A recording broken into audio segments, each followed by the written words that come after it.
Sejam bem-vindos ao DCcast, eu sou o Dr. Leandro Miranda, sou fundador da Dolori Clinic e atendo aqui diversos pacientes com dor e hoje estou aqui com ele, Dr. Davi Delgílio, meu grande amigo, parceiro de trabalho nesse mundo de dor. Obrigado por estar aqui com a gente, meu amigo. Eu que agradeço o convite, uma honra poder vir aqui na Dolori. Toda vez que eu venho eu fico chocado, super surpreendido aí com a qualidade do atendimento, das instalações, a recepção, puto, fenomenal, viu? Tá de parabéns. Que bacana, você fez parte disso, né? Desde o início lá, fez parte da nossa trajetória, já me ensinou muito.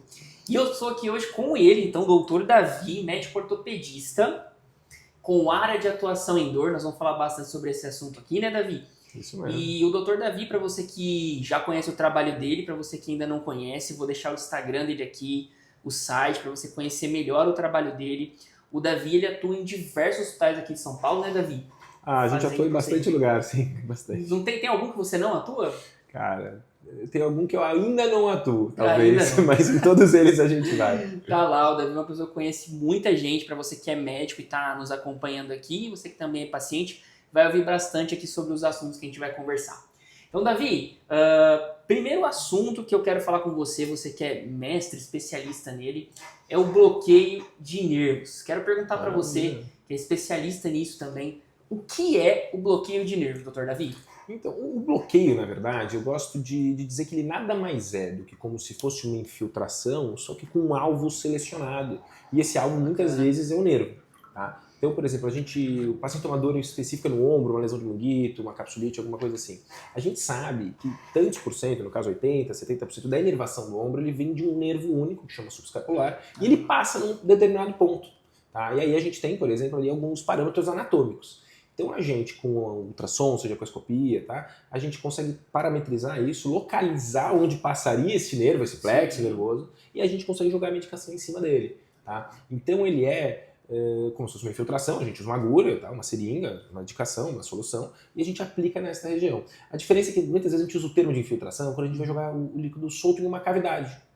Tá? Ou, por exemplo, seja numa membrana de uma fáscia, tá? Aí se usa esse termo de infiltração porque é uma coisa mais geral. E o bloqueio é quando a gente tem um alvo específico. Tá? Então, por exemplo, se eu vou fazer um bloqueio facetário, eu vou jogar a medicação naquela faceta. Tem um alvo, né? Tem um alvo específico. A maior parte das vezes esse alvo, por ser muito preciso, tá, com uma acurácia maior, ele acaba sendo um nervo, um plexo, alguma coisa assim. Uhum. Cara, e é engraçado, né? Os pacientes, eles, muitas vezes, você que está assistindo, conhece muito a infiltração, né? Sim. E não conhece tanto o nome bloqueio. Mas no fundo é isso que você está falando, né? A diferença é o alvo, né? Sim, a infiltração, eu acho que o pessoal conhece mais, porque a infiltração, como ela muitas vezes foi feita às cegas, tá? Então sem método de imagem, então se faz muito por aí. Todo mundo conhece, alguém que fez a infiltração, principalmente de joelho, ombro e tal, e aí sempre teve muito disso, né? Consultórios menores, até pronto-socorros, tá? Que tinha ali no momento, né? Sim, o pessoal costuma fazer muito. Mas o bloqueio, ele mais do que uma infiltração, ele é alguma coisa focada no nervo para fazer uma neuromodulação específica ali. Exatamente. Né? E é com isso a gente tem um efeito mais duradouro, um efeito mais É isso que mais você legal. observa mesmo de fato, assim, paciente. Para quem tá acompanhando a gente aí, não sabe se, poxa, já fiz um monte de coisa, às vezes o paciente tem essa questão, né? Já fiz uma infiltração. Não, na verdade você colocou alguma coisa ali, mas foi no alvo certo, né? Com a precisão correta? Sim, sim. Acontece isso. Né? É muito comum, por exemplo, a paciente falar assim, ó, já fiz a infiltração de joelho várias vezes. Infiltração de joelho, a grosso modo, ou infiltrar triancil, que é um corticoide, né, triancinolona, ou um ácido hialurônico, né? Mas isso não tem absolutamente nada a ver com o bloqueio de nervos geniculares, por exemplo. Exato. Tá? Que aí pega um estudo anatômico, pega assim, exatamente onde passam os nervos, onde tem uma maior chance de ter uma concentração daqueles nervos e tal, e a gente faz a infusão da medicação nesse ponto. Tá? Hoje é uma das coisas que você mais faz, né, Davi? Bloqueio de nervo. Faço bastante. É um dos procedimentos que eu mais faço. Que mais ajuda o paciente. É o bloqueio. Eu faço muito procedimento também de dissectomia, faço bastante endoscopia, tá? Então, assim, escalonando-se os procedimentos, eu acho que eu faço talvez mais bloqueios gerais, né? Mas como eu abordo muito a questão da coluna, eu também faço bastante outros procedimentos também. Tá? E faço bastante coisa com regenerativa, né? Que aí eu associo ao bloqueio. Na verdade, eu faço um bem bolado, junto tudo que é do nosso arsenal terapêutico. Tudo que é de melhor ali você aplica. Pra gente poder favorecer para o nosso paciente. Que bacana, cara. Por isso que os pacientes têm um resultado tão bom contigo, né, cara? Sim. Isso é muito bacana. Eu tô muito contente sim, com o resultado. Bacana, cara. E assim, no caso, que eu acho legal também a gente abordar é o que esse bloqueio faz, né? Que a gente vai no alvo correto ali no nervo, mas conta para o paciente aí que está pensando em fazer um bloqueio, o porquê que a gente coloca essa medicação ali, qual que é o efeito que isso gera no nervo ali. Então, além da gente anestesiar ali aquele nervo, e com isso melhorar muito a dor daquela região inervada, da parte sensitiva desse nervo, a gente consegue fazer uma neuromodulação. O que é isso? É a gente tentar interromper esse sinal que fica assim, impulsionando a dor crônica de forma contínua. Né? Então, por exemplo, a gente faz muita radiofrequência. A radiofrequência, quando a gente faz ela pulsada, a gente faz uma pura neuromodulação, né? Porque a gente, na verdade, sobe a temperatura até tantos graus, varia, desce e tal, e com isso a gente consegue fazer essa neuromodulação. Por isso a gente usa também várias medicações que não são anestésicas, né, no bloqueio. Isso é interessantíssimo, né, cara? Um dia desse um paciente me perguntou até uma coisa lá que a gente tem um momento que a gente passa todo mês junto, eu e o Davi, a gente faz um aprimoramento lá, né, sempre trocando conhecimento com os outros médicos. E aí até uma coisa interessante, o paciente perguntou, cara, quantas vezes tem que fazer o bloqueio, né? Aí foi o que a gente ouviu lá, né? E é o que a gente passa para os pacientes, até você tratar aquela região e retirar aquela inflamação que muitas vezes está gerando aquela dor. Então, interessantíssimo isso, viu, Davi? O bloqueio, como o termo assim, bloqueio, eu costumo dizer que ele está ali como uma ferramenta, né? Para a gente criar uma janela de oportunidade com menos dor, para que nesta janela a gente consiga tratar a origem da dor. Perfeito, tá? cara. Exatamente. Então, por exemplo, eu faço muito bloqueio de quadrado lombar. Pô, pra quê? Você vai jogar medicação ali no músculo? Vou. Porque no que eu jogo, eu melhoro muito aquela dor lombar do paciente, aquela dor axial, aquela dor muscular. Eu libero ele daquele travamento. Ele progride numa fisioterapia. Ele consegue sair de casa, ele faz uma atividade física, ele eventualmente sai daquela inércia, daquela bola de neve, ele começa a perder um peso. Depois a dor não necessariamente volta se eu quero. Exato, cara. Não, fantástico isso. Por isso que eu gosto tanto de trabalhar com você, cara, porque isso que eu falo pra você que tá assistindo aí, não se prenda no procedimento. O procedimento é muito bom, tem que ser feito, né? Ele é bem indicado. Só que se você não mudar os hábitos de vida, você chegar lá com o Dr. Davi, né, Davi? Vou fazer o procedimento e vou ficar deitado na cama. Não é a ideia essa. A ideia é a gente tirar a dor para que você consiga essa janela de oportunidade que você comentou, né? Tratar a raiz daquela dor, um sedentarismo, uma atrofia muscular, né? Com certeza. Cara, isso é importante destacar, porque senão o paciente muitas vezes pode chegar para você e falar, doutor Davi, ó, eu fiz o bloqueio, durou 1 ano, mas agora voltou minha dor, poxa. Mas aí eu pergunto, o que você fez? O que foi? Isso é muito assim, importante. O que eu fiz para melhorar aquela dor foi o bloqueio, mas e você? O que você fez? E você? Cara, isso é relevante demais, é um papo de adulto que você tem que ter, né? Eu costumo ser muito transparente com meus pacientes, eu falo assim, olha, se eu não puder confiar em você, você não puder confiar em mim, acabou, eu não sou seu médico. Não dá. Porque não é uma relação de confiança. Né? Uma vez eu tive quase um embate com um paciente, que ele falava para mim, isso antigamente, quando eu atendia no consultório de dor, num convênio aí e tal, o paciente falava para mim, não, eu tô tomando tudo no melhor, tô tomando tudo no melhor. Acho que na 3ª, 4ª consulta, a mulher dele veio e falou assim, doutor, é mentira, ele não tá tomando. Não tá tomando. Aí eu falei, eu falei pra ele, mas senhor, se o senhor fala pra mim que toma, tá tomando. E eu, com base nessa informação, eu mudo a dose, eu altero, eu subo, aumento, eu tenho que confiar. Se eu não puder confiar em você, que você tá fazendo as coisas que você tá me dizendo, eu sinto muito. Não tem como, aí acabou. É um casamento, né, cara? Procura outro colega. Muitas vezes, cara, sabe como que isso acontece comigo? Você deve acontecer com você, né? Muitas vezes o paciente, na hora que a gente tá falando sobre os tratamentos, fala, doutor, mas isso aí é 100% de certeza que vai dar certo? E a gente fala assim, olha, quando eu casei, sou casado com a Letícia, o Davi é casado, tem a filha dele, a Sandra, né? A Pipoquinha que você comentou, né? Minha pipoca. E aí a gente, lá quando atrás a gente casou, não sabia se o casamento iria dar certo. A gente casou pra dar certo. Casou pra dar certo. Então a gente faz dar certo. Nós, né, o médico precisa dar tudo de si, como o Davi dá, eu dou aqui no meu trabalho, na clínica. E o paciente, você que está assistindo, nós precisamos juntos chegar nessa questão de fazer dar certo, né? Então, se não consegue fazer uma atividade física, vamos fazer o bloqueio para você conseguir. Sim. Por exemplo. Tem que estar sempre, assim, conversando, né? Uma coisa que eu gosto de falar com meus pacientes, dependendo do caso, né, dependendo do tipo de procedimento, eu sou muito franco antes e pergunto, vai fazer fisioterapia depois? Se o paciente já fala antes, para ligar antes. Já. Não vou fazer a fisio, dependendo do caso, eu falo, eu não vou fazer o bloqueio. Você já faz o procedimento. Porque não me adianta. Senão eu tô te iludindo e ele tá me iludindo. É isso, cara, porque se não tá preso no procedimento, né? e joga toda a responsabilidade pra você, sendo que na verdade você tá ali pra transformar a vida dele, né, Davi? Então, depois o paciente volta lá pro clube, todo mundo, e aí, deu certo o bloqueio que você fez, doutor Davi? Não deu. Não deu, mas Mas também por quê? não fez físio, não comeu fez, direito. pois é. Então, Cara, nossa, sim. que bacana saber que você continua pensando assim, né? Porque Claro, com certeza, cara. é o que a gente acredita, né, cara? O objetivo é a melhora do paciente sempre, né? E até quando você fala de regenerativa, né? Tem o Sim. preparo do solo, né? Total. Sabe que eu não tenho feito mais muita coisa regenerativa se o paciente é fumante e não se dispõe a parar de fumar. Isso já é uma contraindicação pra você. Cara, peguei recentemente um caso muito interessante de uma epicondilite lateral violenta. Tá? Puxa, BMEC ali iria super bem. Super bem. Paciente fumante inveterado, 2 maços por dia. Eu falei, olha, não dá pra fazer. Não, doutor, eu quero ouvir você fez no Instagram. Eu falei, olha, e aí eu tenho uma frase que eu falo assim, cimento ruim não faz parede boa. Olha lá. Assim, não adianta eu pegar uma faz. biologia com um cara totalmente desregulado metabolicamente, ou pega um cara aí com uma diabetes desregulada, sei lá, uma HB glicada lá em cima e tal. Assim, não vai adiantar. Não vai adiantar. Então, assim, cimento ruim não vai fazer parede boa. Não adianta eu pegar este sangue, esse ortobiológico. Olha lá, cara, atendi hoje uma paciente que chegou falando do BMA também, hemoglobina glicada, pra quem não sabe, o marcador do diabetes, né? Sim.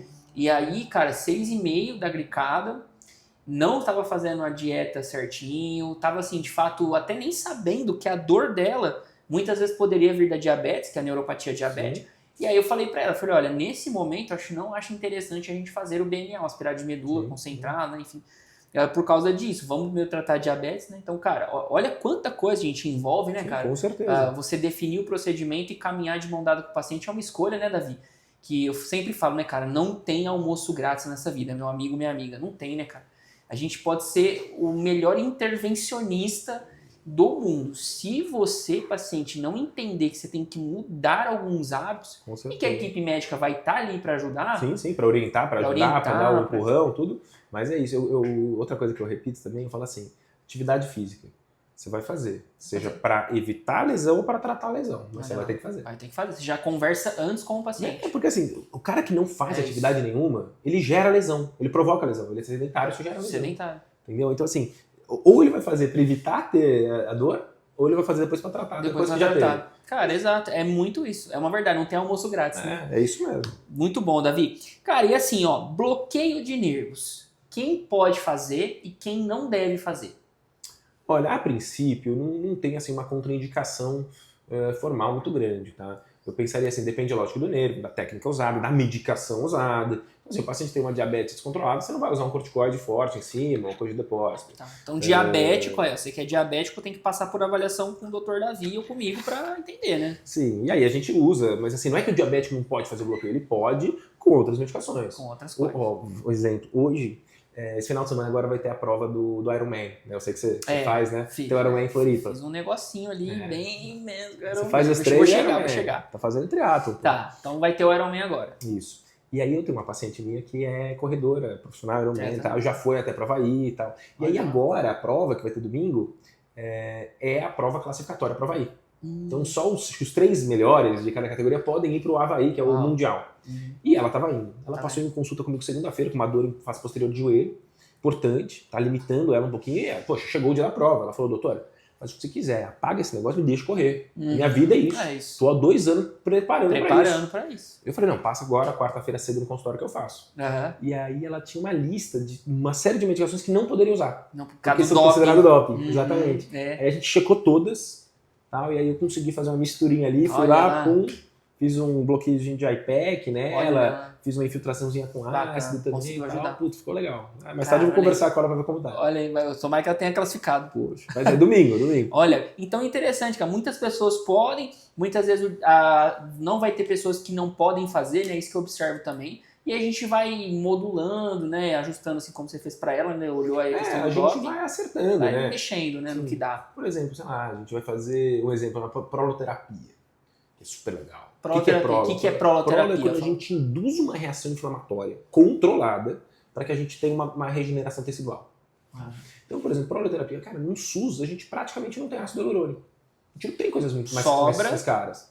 Mas o que a gente pode fazer? Proloterapia. Glicose. Pô, vai bem pra caramba, cara. Exato. Você pode fazer uma neuroproloterapia, 5% de glicose, ele melhora pra caramba. Olha, cara. Entendeu? Se for uma articulação, você sobe a concentração. Se for de tendão, você faz a 12,5 e assim vai. E acho que muito além de, né, a gente perguntar quem pode, quem não pode, às vezes o paciente vai falar, posso. É você entender que você tem muita coisa pra fazer, mas que a gente vai... Até por isso é muito importante a consulta, né, cara? Sim. Muitas vezes, não, doutor Davi, doutor Leandro, posso já ir direto pro bloqueio? É difícil sem avaliar e entender um caso específico, né, cara? Isso é complicado. Generalizar. Isso é complicado porque Então, muitas você vezes depende. o paciente passa como um médico que não faz o bloqueio. Mas ele fala, putz, eu acho que ia ser bom um bloqueio. Aí o paciente liga falando assim, não, só quero fazer o bloqueio. Falaram que é bloqueio. Mas assim, não, peraí, né? Aí vai estar assistindo um podcast aqui, nossa, né? Falando, não, meu doutor Davi, não, peraí, ó. Vamos avaliar antes, porque, ó, for diabético, né? Às vezes, se não for o bloqueio, for uma infiltração, né? Então, tenha isso em mente, tá? Por isso que é importante a avaliação. Davi, dói, é demorado fazer esse bloqueio? O que você pode contar pro pessoal disso? Olha, eu acho que assim, a dor é muito subjetiva, né? Eu brinco com meus pacientes que eu falo que assim, eu faço bloqueio todo dia e nunca senti dor. Exato. A gente também tem essa experiência. Mas assim, o que acontece, na verdade, é o seguinte. A gente tenta sempre minimizar ao máximo a questão traumática de dor. Tá? Então, por exemplo, eu tenho usado praticamente só a RAC 25, que é aquela RAC da amarelinha. Sei. Que assim, ela é praticamente indolor a entrada na pele. Tá? E, por exemplo, com ela, eu já nem uso mais o bloqueio de pele. Porque o bloqueio de pele passa a ser mais doloroso do que você introduzir ela. Concordo, cara. Às vezes eu falo sobre o paciente também. A anestesia vai doer mais do que a picadinha. Então, assim, muitas vezes, é lógico que assim, eu digo, gostoso não é, ninguém quer tomar agulhada. Vai ter um incômodo ali, gente. Tem um incômodo, não tem como. Mas não é nada absurdo. Tolerável, que, né? assim, eu faço minha rotina, meu cotidiano, eu faço todos os dias no consultório. Você observa sem também que é sedação, ok, dá para o paciente tolerar. Vai muito do paciente. Tem paciente que sofre mais. Tá? Tem paciente que sofre mais, tem paciente que porque tem mais medo, fica mais aflito. O que interfere, né? Sim, também. Né? Tá bastante. Mas aí a gente sempre tem a opção também de fazer os bloqueios sob sedação não ser cirúrgica. Pra quem vai lá, não vê nada, aí e tá muito tudo tranquilo. bem. Exato. É que nem assim, ressonância é ruim de fazer? Tem paciente meu que faz 10 dormindo, não tá nem aí. Tá. Tem paciente que pra fazer uma de punho e chora. Exato. Eu conheço alguns assim, mas né? É isso. É relativo. É relativo, né, cara? Então, assim, a gente não tem como generalizar. Vai fazer ressonância com sedação pra todo mundo? Não, mas tem gente que precisa. Tem gente que precisa. E tem o recurso disponível, independente do que o cara. Interessante, cara. Certeza. Ô, Davi, agora pergunta uma das de ouro, assim, que todo dia, né, que tem paciente aqui, a gente indica bloqueio, o pessoal faz. E você deve receber, assim, a torta e a direita também, né, cara? Quanto tempo dura esse bloqueio? Doutor, vou ficar sem dor amanhã? Quando que é que vai aparecer amanhã e quanto tempo que vai durar? O que você fala aí pro paciente te perguntar isso? Olha, eu digo que depende muito, tá? Depende do tipo de bloqueio, depende do tipo de lesão, depende do que eu usei no bloqueio, da técnica feita, de qual nervo, e depende muito do metabolismo do paciente e da sensibilidade dele. É isso, né? Sim. Eu muitas vezes devolvo para o paciente a pergunta assim, ó, quanto tempo você fica sem fome depois de uma refeição? E, depende, né? Depende se eu tava com mais fome, depende se eu comi sushi, eu passo a ter fome mais cedo, mas se eu comer churrasco, eu passo o dia inteiro sem querer comer. Se comer, sei lá, um miojo, por exemplo, daqui a 40 minutos eu já comer. Já tá comendo. Entendeu? Então, assim, eu digo, depende, mas depende por quê? Porque são N fatores, é multifatorial. Depende se você comer mais proteína, mais carboidrato, mais gordura, se você tem uma saciedade maior ou não, se você tava com muita fome ou não, e aí vai. É uma resposta que eu dou também, cara, assim, eu nem uso essa palavra, infelizmente, para não negativar para o paciente, né? E para você que tá vendo aí. Mas eu falo exatamente a mesma coisa, cara. Não tem como você prever. Eu até falo assim, olha, se eu te disser algo assim, se eu te falar que você vai ficar 6 meses, eu tô mentindo e é um chute, uma previsão. Então eu falo assim, é muito. Aí o que eu sempre digo pro meu paciente, eu creio que é o que você fala também. Independentemente de quanto durar, nós vamos tratar. E se precisar fazer alguma outra coisa, olha, conte comigo. Outro tipo de intervenção. Estou aqui, né? Eu acho que isso é uma honestidade que nós temos que ter com o paciente, né, cara?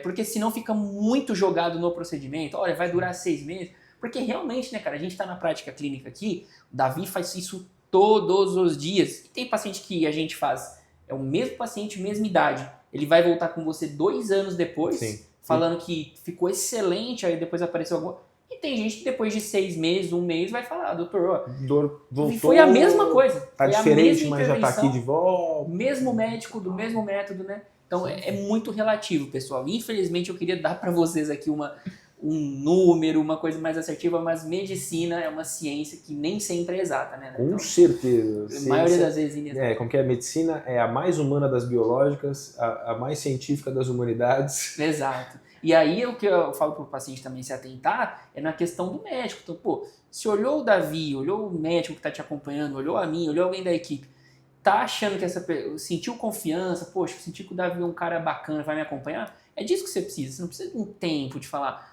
olha, não, isso aqui vai durar 3 meses. Não se atenha a isso. Se atenha ao cuidado, de ter alguém cuidando.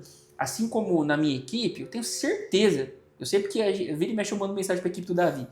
Você mandar mensagem, vai dar 15 minutos, alguém vai te responder. Sim. Nem for secretário, o doutor Davi está em cirurgia, tem procedimento. Não, muitas vezes sou eu também, cara. Muitas vezes direto eu respondo aí de domingo, Quantas vezes eu mando para ele assim, Davi, me salva, eu tô sem receita aqui, me ajuda, receita amarela. Ele vai lá e me ajuda, manda, né? Então responde rápido. Se atenha a isso, a esse cuidado, né, Davi? Sim, que você... Isso é muito importante. Isso é muito importante. O paciente com dor, ele requer um cuidado especial, né? Um acolhimento especial. É muito comum pegar pacientes e falar assim, doutora, eu passava com fulano, que tem gabarito, que tem isso, mas eu não me sentia acolhida, ele era inacessível, isso pro paciente com dor, né? Cara? Então, assim, cabe a gente ser humano, né? Ser humano, dar atenção, né? Suporte. Davi, que interessante. E assim, ó, uma coisa que a gente estava comentando aqui nos bastidores, né? Corticoide e bloqueio. Todo bloqueio usa corticoide? O que é isso aí? Eu vou te dizer que assim, o corticoide, ele costuma aumentar o tempo de duração, tá, do anestésico bastante. Tá? Pelo menos alguns corticoides. Mas não é todo o bloqueio que a gente usa corticoide. Eu, por exemplo, fiz hoje na triatleta e não pude usar nada de corticoide. Não usou né? corticoide, né? A Dex é considerado doping, a Beta é considerado doping. Então, assim, eu fiz sem nada. Sem nada. Fiz um anestésico, puro, outras coisinhas e tal, algumas coisas de prolo, mas assim, depende muito do caso, tá? Mas não é todo bloqueio. Não é todo, se a pessoa... vai corticoide, e o corticoide que vai no bloqueio, ele não pode ser demonizado também, porque tem muita mulher que fala, eu não vou botar corticoide, vou vai botar... me inchar.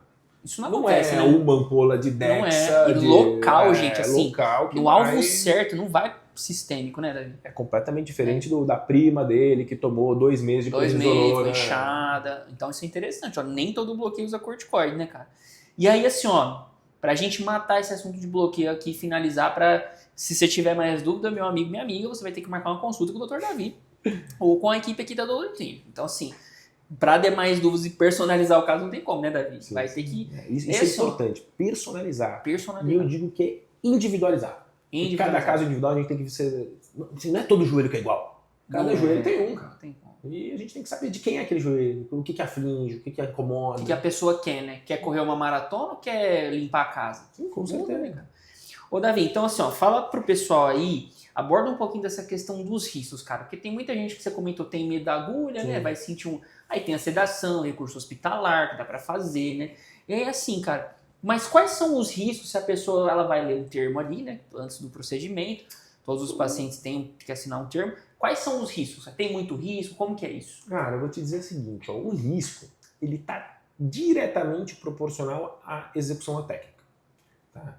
Então, por exemplo, a gente recentemente viu bloqueios importantes, difíceis, às cegas, que deram super certo. Conferimos depois na escopia e estava certinho. Estava certinho ali, não? Então, assim, é uma pessoa, estamos falando aqui de uma grande professora, tá? Extremamente experiente. Sim, e ela, por exemplo, faz o bloqueio do trigêmeo, que é um bloqueio super difícil, às cegas. Ela tem os parâmetros, ela vai... Por uma técnica que ela mesma criou, né? Aí a gente vai lá e documenta e fala, meu Deus, tá lá. Entendeu? Poxa, tem muito cara... que se tomo 3, deu uma ressonância, eu não confio nele, ele faz um trigêmeo não, cara. Exato. Tá ali, vendo ao vivo. Cara, isso eu concordo muito com você, cara. Isso que eu te digo assim, a técnica, ela tem que ser respeitada. Respeitando-se a técnica, o risco é muito baixo. Mas cara, muito baixo. Eu vou te falar assim, ó, eu tô aqui na Dolor Clínica há 3 anos, né? Eu conheço você, acho que desde 3 anos. Acho que sim. Olha, nesses 3 anos e em tudo que eu vi, eu não vi um caso assim que, por exemplo, morte, internação em UTI. A única coisa que eu vejo, é eu que falo dos riscos, é o paciente ter uma dorzinha leve, algo assim bem que passa com remédio após alguns bloqueios. E assim, casos bem raros. Nunca tive aqui, graças a Deus, estou dizendo para você assim, com toda a honestidade do mundo, aqui na DC, os que eu acompanho o Davi, nunca vi um, gente. E assim, a gente acompanha... É muito raro. É extremamente raro, né, cara? Eu já tive, acho que assim, Eu digo que todo mundo que opera tem, assim, um dia pode Alguma acontecer coisa. e tal, né? Padrão. Eu já tive algumas complicações com alguns pacientes e tal, mas assim, por conta de bloqueio em consultório, eu já tive um pouquinho de hipotensão, Hipotensão, já tive sim, fraqueza sim. na perna quando a gente faz o peridural caudal, já tive tontura, um pouquinho de enjoo, náusea, Sim. mas assim, nada absurdo. Assim, Coisas não que teve, você contorna, né? teve nenhum paciente que teve que É isso. sair para um Graças a Deus, hospital, né, teve Davi? que sair de ambulância, nada Graças disso. a Deus, cara. Não, então, assim, ó, fique em paz. Seu bloqueio muito provavelmente vai ser muito bem sucedido com pessoas hábeis e capazes. Então, assim, não tem com que você se preocupar, né? É isso, cara. A gente respeitando-se a técnica Respeitando. adequada, respeitando-se o seu limite. Por exemplo, tem bloqueio que eu não faço no consultório. Eu prefiro fazer no hospital. Com segurança, Sim. anestesista, né? Tem bloqueios que eu consigo fazer tranquilamente no consultório, com segurança, tem meu ultrassom e tal. Concordo. Então, assim, acho que vai muito de respeitar a técnica, né? É E isso. saber suas limitações. Cara, que interessante, muito bom. Olha, eu vou te falar, viu, Davi? Eu ficaria aqui com você falando sobre bloqueios uns Dá pra falar 50 bastante, uma hora, cara. cara. 50 minutos, uma hora. Mas eu quero falar também um tema, abordar um tema com você, cara, muito interessante, porque tem muito médico que te segue e me segue, né? No Instagram, redes sociais, muita gente que faz procedimentos com você em hospital, né? Você comentou que tem muitos médicos te auxiliando hoje em dia, né? E que vem até aqui a DC também, né? Temos um grande amigo em comum, que é o Dr. Omar, já até vem nesse podcast. Então, assim, nós somos responsáveis e coadjuvantes também, né? Muitas vezes, no mundo da dor, né? Atores principais aí que estão trazendo essa mensagem para outros médicos que querem começar a atuar nessa área. Então, cara, eu quero falar com você um tema muito relevante que é a formação médica no mundo da dor, né? Como entrar nesse mundo, e aí isso vai muito direcionado para você agora que tem dor, que nos acompanha aqui por dor no YouTube. Bacana, continue nos assistindo, só que nós vamos falar um pouco mais direcionado agora para o profissional médico que nos acompanha, que admira o nosso trabalho. Né? Olha, eu acho que assim, a primeira coisa é você escolher boas referências, tá? Pessoas legais, pessoas que tenham aí um atendimento legal, resultado legal, tal, e aproximar e ir acompanhando, né? Eu fiz, por exemplo, a minha formação em dor foi, primeiro eu fiz ortopedia, tá? Então eu já tinha uma formação básica osteomuscular. Aí eu fiz um ano de pós-graduação em dor no Einstein.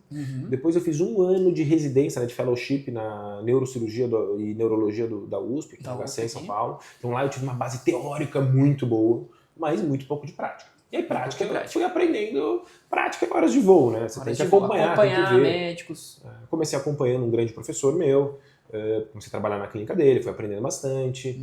Comecei a fazer cursos, fiz uma pós-graduação em Ribeirão Preto, hoje eu estou fazendo de novo, aumentando aí, subindo um pouquinho a complexidade.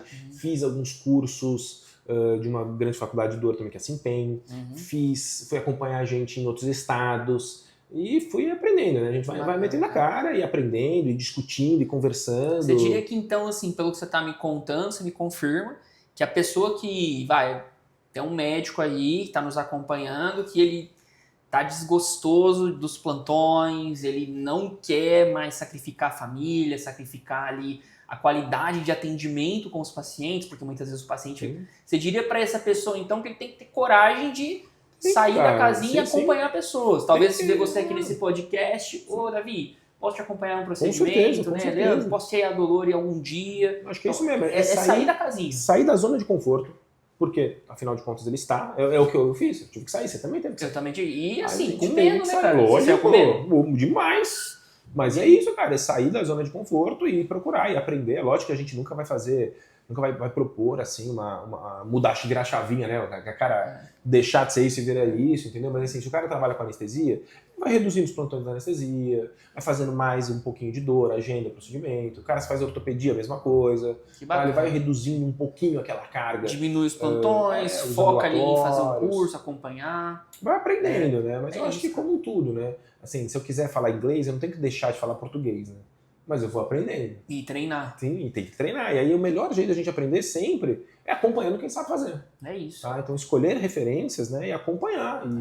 E pessoas que estejam dispostas a te ensinar. Cara, que bacana. Então, assim, esse mundo de dor é muito complexo nesse sentido de ter coragem, né, de iniciar nessa carreira, né? Sim. E aí, cara, o que... vamos colocar que a pessoa tá aqui nos acompanhando e ela tá pensando, mas eu não sei por onde eu começo, o que eu preciso para iniciar. vamos colocar assim, eu preciso ter algum pré-requisito, olha, a pessoa está vendo, eu sou clínico geral, eu sou ortopedista, sou anestesista. Existe alguma formalidade que a pessoa tem que seguir para começar, por exemplo, a te acompanhar, fazer um curso, eu acho que, fazer na um verdade, FEL, alguma coisa assim? Desculpa, acabei até te interrompendo. Pensando em formalidade, se a gente for olhar para o título de dor, existem alguns pré-requisitos, mas eu não estou olhando para isso pensando em aprender dor é para todo mundo. Não é nem você até usar, não é nem só para médico.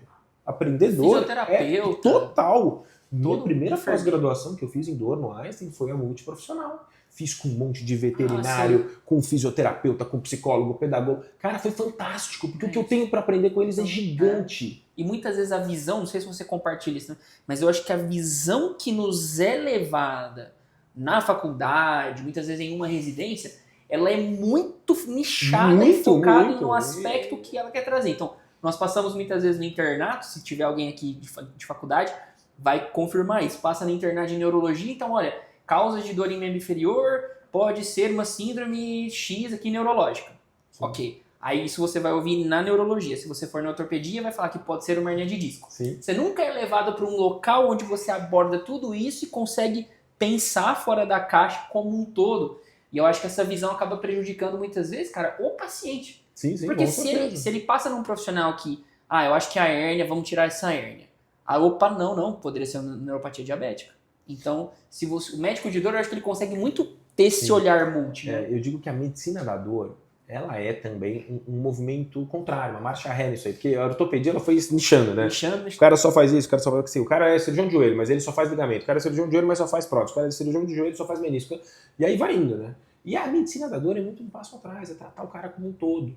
Tá? Isso é muito legal. Mas voltando nesse assunto, eu acho que assim, o conhecimento sobre dor ele é para todo mundo. É lógico que acho que a intervenção ela deve ser feita por um médico habilitado, tá? Bloqueios, por alguém que tem um CRM, já fez tal. Tudo, sim, Agora, conhecer sobre dor, poxa, é para todo mundo, cara. Todo mundo. Porque assim, nessa minha pós-graduação eu aprendi tanto, mas tanto com os físios e com os veterinários, tá? Que eu assim, não tenho nem o que falar, cara. E você teve a humildade, né, cara? Eu acho que muitas vezes também pro médico, talvez, tem muita gente que nos acompanha, né, cara, que tem lá seus 60, 55 anos e tá encarando essa vida de plantão, de cirurgia atrás de cirurgia e quer migrar para essa área de dor. E aí, muito interessante você ter falado isso, né? Poxa, foi a uma pós-graduação onde aprendeu com veterinários e tal. Demais, cara. Então, outra coisa que eu anotei aqui, a pergunta que eu te fiz, o que precisa para iniciar? Humildade. Sim. Sentar na cadeira do aluno ali, né? Você muitas vezes estava lá na Intedor, você fez curso, etc. Recomendamos um curso muito bacana de intervenção, né? Para quem quiser. Isso é fantástico.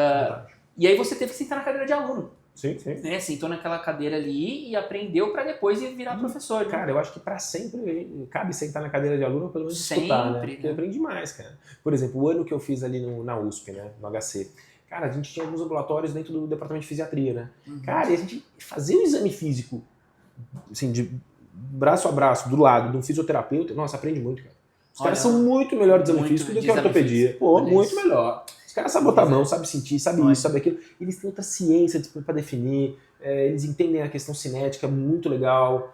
Então, assim, poxa, é muito legal. Cara, que bacana. Você fazer um exame físico neurológico, como neurologista lá, pô, é outra coisa. É outra coisa. Aprende muito. Você tem uma visão, né? Então, olha, para iniciar, gente, você tem que vestir a sandália da humildade, né? Calçar essa sandália aí, para entender que você pode ter visto muita coisa que lá no passado funcionava tanto para você no âmbito da sua carreira, quanto para o paciente, que agora você tem uma medicina diferente, que avançou. O paciente ele precisa de ser acompanhado de uma maneira diferente, então entenda isso. É necessário que você sente em uma cadeira aí para ouvir o que o Davi tem para dizer, o que eu tenho de experiência para passar. Então, isso eu diria ter um ponto muito importante, quase que fundamental. Né?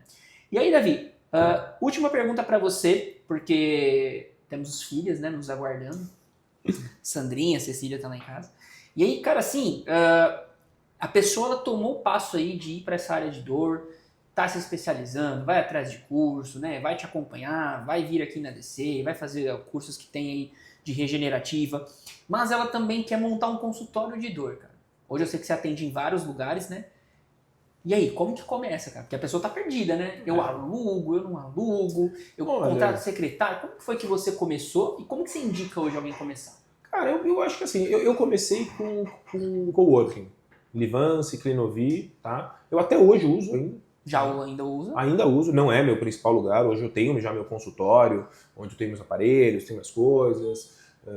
Hoje eu tenho também uma equipe de secretariado que me ajuda demais, tá? São os braços direitos aí. Mas até hoje eu ainda uso o coworking e eu acho que pro começo ele é muito, muito legal, viu? Muito bom. Eu indico principalmente esses dois, que é o Clinovi e o Livance. Tá? Gosto Já muito. atendi também no Livance no começo. Sou membro dos dois, vou toda semana nos dois, tá? Eu gosto muito. É uma excelente opção. É uma possibilidade muito legal pra você poder começar. Secretária, contrata ou não contrata o cara que tá começando aí? Ou ele mesmo responde no começo? No começo eu era minha secretária, pô, o pessoal via, eu andava com 2, 3 celulares na mão, fingia tudo. Essa é a realidade, né, Davi? No começo, do começo, minha né? esposa me ajudou muito no começo, mas eu acho que assim, ó, a partir do momento que você tem um volume, que você consegue, já começa muito melhor. Porque se profissionaliza. Profissionaliza, né? Começa a ficar mais... Sim. Cara, que interessante. Eu também indicaria a mesma questão, cara. Eu, inclusive, fiquei no Livance um tempo, né? E vi que foi uma excelente opção. Acho muito legal, assim como você está hoje, até se a pessoa quer ficar lá, tem uma estrutura excelente, né? Sim, e o bom é que você diminui o custo, você consegue oferecer uma excelente experiência para o paciente, porque é tudo muito bem feito. Existe um paciente que já foi lá, sabe, né? Existe toda uma preocupação com limpeza, né? Super. Com café, etc. Enfim, então é muito bom. E aí entra a questão, né? Como fazer? Porque você tem que pensar, você que está assistindo o médico, você tem que pensar em ter experiência, né? Porque muitas vezes você fica preocupado, né? Em, preciso ter isso, preciso ter aquilo, eu já tenho que ter agulha. Não, peraí, começa. Começa tendo o paciente para avaliar, para ganhar horas de voo ali, para depois pensar. Claro que gerando uma estrutura minimamente boa, né? Mas eu diria, cara, que principalmente também, na minha opinião, a pessoa que está se iniciando e quer desbravar isso é ter um guia, ter um tutor. Sim, ter alguém para perguntar. Tirar dúvida. Perguntar. Pô, assim como hoje eu pergunto pro Davi um monte de coisa e ele às vezes diz, Leandro, o que você faz? O que faz? Você tem que se unir a essas pessoas que estão com você, que já têm uma certa experiência em alguma área. Porque é muito difícil, né, cara, você tirar coisas da cabeça, ou que você viu no livro. Então, se aproxime de pessoas que já têm um consultório. Poxa, Davi, como que você faz lá? Olha, eu vi que você está lá no Livance, mas que você também tem um consultório. Como que você administra isso? Então, muito mais do que você sair tentando sozinho, vale a pena você encurtar esse caminho com pessoas que já erraram lá atrás, né? E já viram como fazer.